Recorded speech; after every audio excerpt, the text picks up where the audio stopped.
disebut ekstensifikasi. Arti ekstensifikasi itu memperluas basis data ya.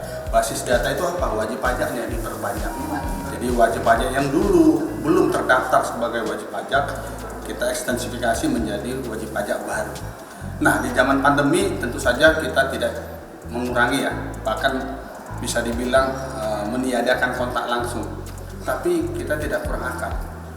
Kita banyak data, bahkan kita sudah mempunyai perjanjian exchange of information dengan negara lain.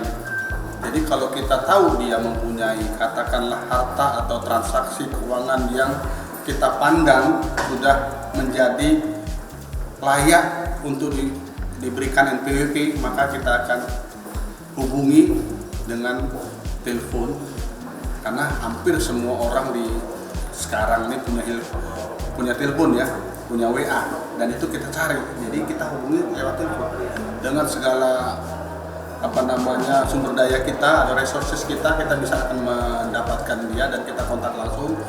Dan untuk mendapatkan NPWP juga akan kita bimbing, tidak harus ke kantor, bisa lewat HP, bisa lewat komputer gitu.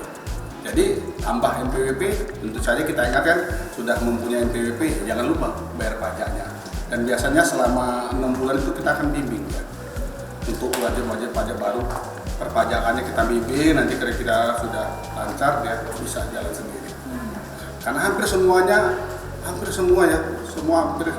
bisa dikatakan 80% semua layanan perpajakan bisa akses melalui web. Patut kita syukuri, bahkan di masa PPKM ini kita ada 16 KPP ya.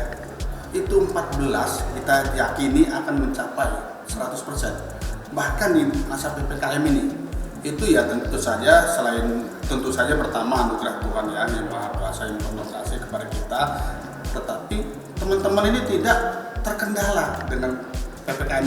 Artinya PPKM itu tidak menjadi excuse ya.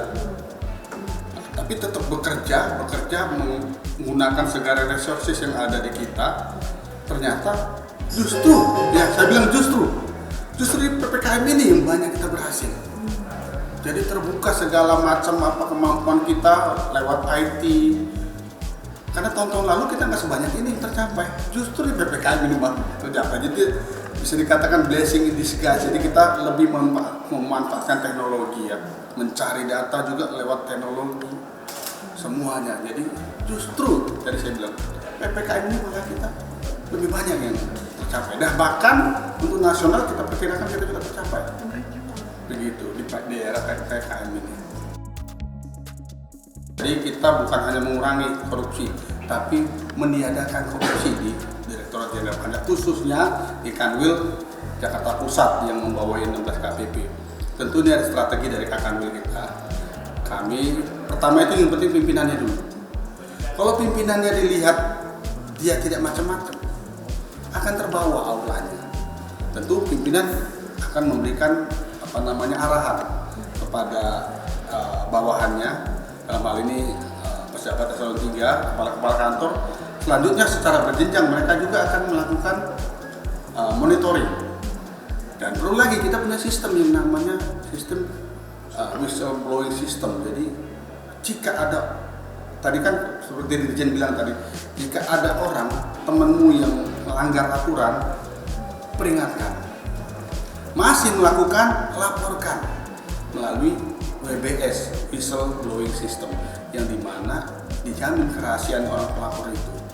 Bahkan orang yang melaporkan itu seandainya terbukti yang dilaporkan itu dia akan mendapat reward dari pimpinan.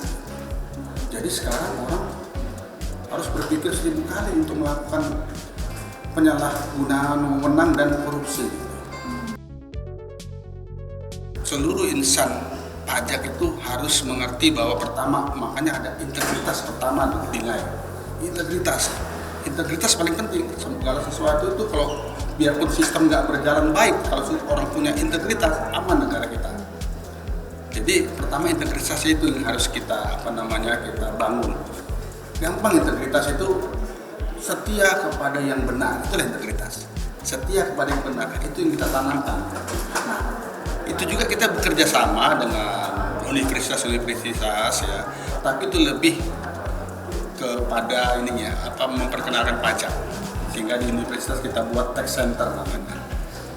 Selanjutnya juga kita memasukkan materi perpajakan di mata kuliah di universitas. Jadi ada materi perpajakan di mata kuliahnya. Itulah kerjasama kita.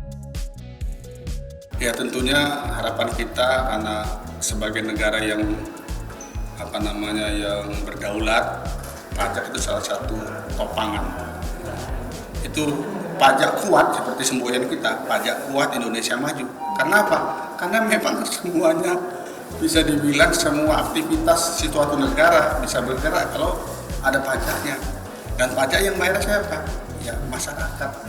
Nah, masyarakat itu bagaimana dia mau membayar pajak dengan ikhlas kalau dia nggak tahu manfaat pajak, ya kan?